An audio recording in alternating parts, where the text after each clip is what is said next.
7 angle से police जांच करती हुई नजर आ रही है। कौन से वो 7 एंगल है, जान लीजिए। पहला एंगल, हिंसा वाले दिन मस्जिद के पास इतनी भीड़ कैसे जमा हुई, ये पहला एंगल है। पहला सवाल है, किसके कहने पर हजारों की भीड़ अचानक से वहां पर पहुंच जाती है और देखते ही देखते संभल की सड़कों पर उपद्रव शुरू हो जाता है। पुलिस सबसे पहले हिंसा के मास्टरमाइंड को तलाश रही है। मास्टरमाइंड तक पहुंचना है। भीड़ को हिंसा के लिए किसने उकसाया, ये वो सवाल है जिसका जवाब सबसे ज्यादा जरूरी है, ताकि मास्टरमाइंड तक पहुंचा जा सके। जिसने भीड़ को उकसाया कि उपद्रव करो। पुलिस मोबाइल डेटा को एकत्रित कर रही है, इकट्ठा कर रही है, खंगाला जा रहा है। इसको खंगालने के जरिए ये पता चलेगा कि उस वक्त कितने मोबाइल फोन एक्टिव थे। उनके डेटा और डंप डेटा को भी खंगाला जा रहा है, ताकि ये जाना जा सके कि किसके कहने पर हिंसा फैली।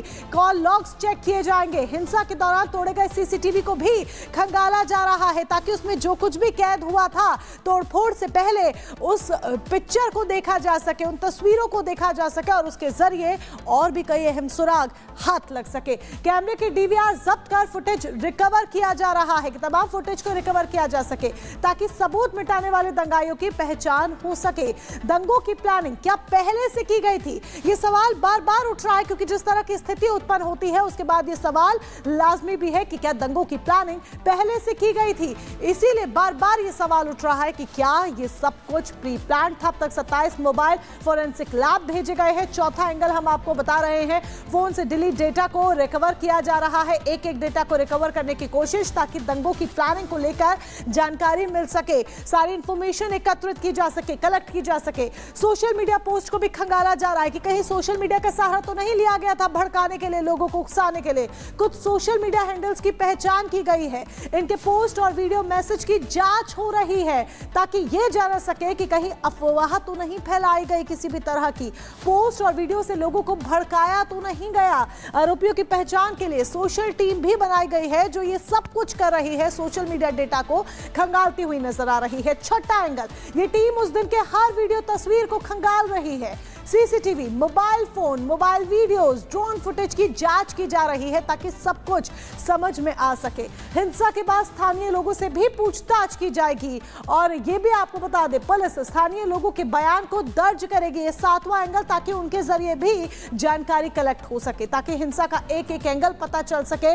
इस आधार पर पुलिस आगे की कार्रवाई को अंजाम देगी। 7वां एंगल हम आपको बता रहे हैं, आगे की जो पूरी कार्य प्रणाली होगी, पुलिस की कार्यशैली होगी, वो इसी बेस पर डिपेंड करेगी। तो ये वो 7 एंगल है जिसके जरिए पुलिस अपनी जांच पड़ताल को आगे बढ़ाती हुई नजर आ रही है।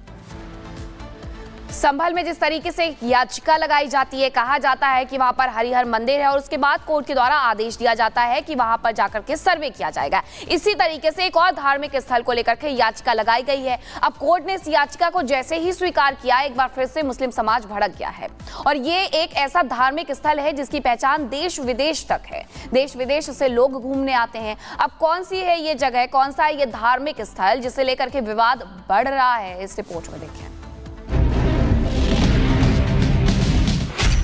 अजमेर दरगाह पर नई रार, शिव मंदिर का दावा कोर्ट में स्वीकार। याचिका को लेकर मचा गदर, क्या होगा अब इसका असर? ज्ञानवापी और मथुरा को लेकर विवाद अभी कोर्ट में चल रहा है। संभल को लेकर यूपी में बवाल हो गया और अब अजमेर के दरगाह को लेकर नया दावा सामने आया है। विवाद तो तब बढ़ गया जब कोर्ट ने दावे को लेकर की गई याचिका स्वीकार कर ली।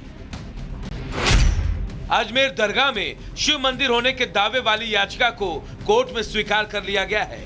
अदालत ने मामले को सुनने के योग्य माना और दरगाह कमेटी समेत 3 पक्षकारों को नोटिस भी दे दिया है। हिंदू सेना के राष्ट्रीय अध्यक्ष विष्णु गुप्ता की ओर से याचिका लगाई गई थी। सिविल कोर्ट ने अल्पसंख्यक मंत्रालय, अजमेर दरगाह कमेटी और भारतीय पुरातत्व सर्वेक्षण विभाग यानी ASI को नोटिस भेजा है। मामले में अगली सुनवाई 20 दिसंबर को होगी। याचिका में रिटायर्ड जज हरविलास शारदा की 1911 में लिखे किताब अजमेर हिस्टोरिकल एंड डिस्क्रिप्टिव का हवाला दिया है। किताब में दरगाह के निर्माण में मंदिर का मलबा होने का दावा किया गया। साथ ही गर्भगृह और परिसर में एक जैन मंदिर होने की बात कही गई है। कोर्ट ने सभी पक्ष हमारे सुने हैं, मजबूती से हमारी बात सुनी है। माननीय अदालत हमारी बात से संतुष्ट हुई, ऑर्डर हमारे पक्ष में आया, हमारी याचिका स्वीकार की गई है। सभी जो पक्ष हैं उनको नोटिस किया गया है। जिन पक्षों को नोटिस किया गया है, एक अल्पसंख्यक मंत्रालय, आर्कोलॉजी सर्वे और दरगाह कमेटी अजमेर, इन तीनों पक्षों को नोटिस कोर्ट द्वारा जारी हो जाएंगे, ऑर्डर कर दिए हैं। अब इसमें अगली तारीख है 20/12/2024। इस याचिका के स्वीकार होने के बाद से एक बार फिर हंगामा शुरू हो गया है। अजमेर दरगाह के खादिमों की संस्था अंजुमन सैयद जादगान के सचिव सैयद सरवर चिश्ती ने इस पर तीखी प्रतिक्रिया देते हुए इसे संभल में हुई घटना से जोड़ दिया और इस पर सवाल उठा दिए। दरगाह जो है वो एक कम्युनल हार्मनी का, डाइवर्सिटी का और सांप्रदायिक सौहार्द और प्लूरलिज्म का प्रतीक है। तो ये कोई तमाशे वाली बात तो है नहीं कि ये रोज रोज का तमाशा होता रहेगा, हम कहते रहेंगे। सदियों पुरानी मस्जिदों पे ये लोग इस तरह की हरकतें कर रहे हैं। हम देख रहे हैं क्या करना है। किसी की ये मुरादें पूरी नहीं होंगी कि यहाँ पे कुछ हो जाए। ये गरीब नवाज की दरगाह थी, है और इंशाअल्लाह रहेगी। अजमेर दरगाह पर विवाद यही नहीं थमा। MIM के प्रमुख असदुद्दीन ओवैसी ने इसे लेकर सोशल मीडिया पोस्ट भी किया, जिसमें उन्होंने लिखा कि सुल्तान हिंद ख्वाजा मोइनुद्दीन चिश्ती भारत के मुसलमानों के सबसे महत्वपूर्ण औलिया इकराम में से एक है।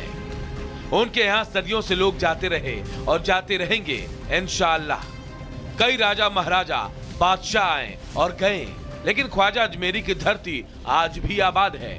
1991 के पूजा स्थल अधिनियम में स्पष्ट रूप से कहा गया है कि किसी भी पूजा स्थल या धार्मिक पहचान को नहीं बदला जा सकता, न ही इन मामलों की सुनवाई अदालत में की जाएगी। 1991 के अधिनियम को लागू करना इन अदालतों का कानूनी कर्तव्य है। ये बहुत दुर्भाग्यपूर्ण है कि हिंदुत्व शासन के एजेंडे को पूरा करने के लिए कानूनों और संविधानों की धज्जियां उड़ाई जा रही हैं। वे चुपचाप देख रहे हैं। फिलहाल कोर्ट ने सभी पक्षों को सुनने के बाद इस याचिका को सुनवाई योग्य मानते हुए अगली तारीख 20 दिसंबर तय की है। देखना यह होगा कि 20 दिसंबर को होने वाली अगली सुनवाई में हिंदू पक्ष की तरफ से क्या क्या दस्तावेज कोर्ट के सामने प्रस्तुत किए जाते हैं। Bureau report, Republic Bharat.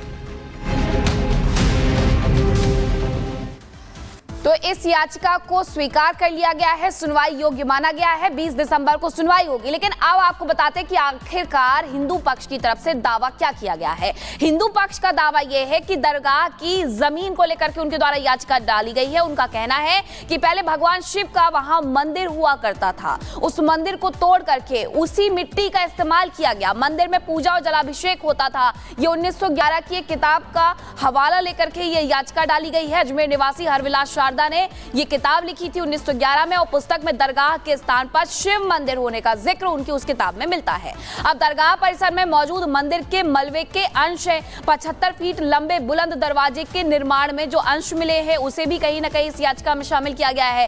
तहखाने में गर्भगृह होने का प्रमाण है और यही वजह है कि अब इसे लेकर के कहा जा रहा है कि दरगाह में भी सर्वे किया जाए। अब याचिका को सुनवाई योग्य माना गया है, सुनवाई होगी और उसके बाद यह तय किया जाएगा कि आखिरकार वहां पर सर्वे होगा या नहीं होगा।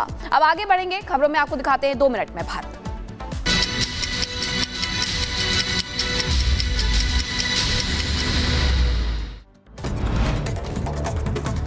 संभल हिंसा मामले में पुलिस ने एक और आरोपी फरहत को गिरफ्तार किया है। अब तक 28 आरोपी की गिरफ्तारी हो चुकी है। हिंसा भड़काने के बाद आरोपी फरहत ने वीडियो बनाया था, कहा था कि सबको मार दो।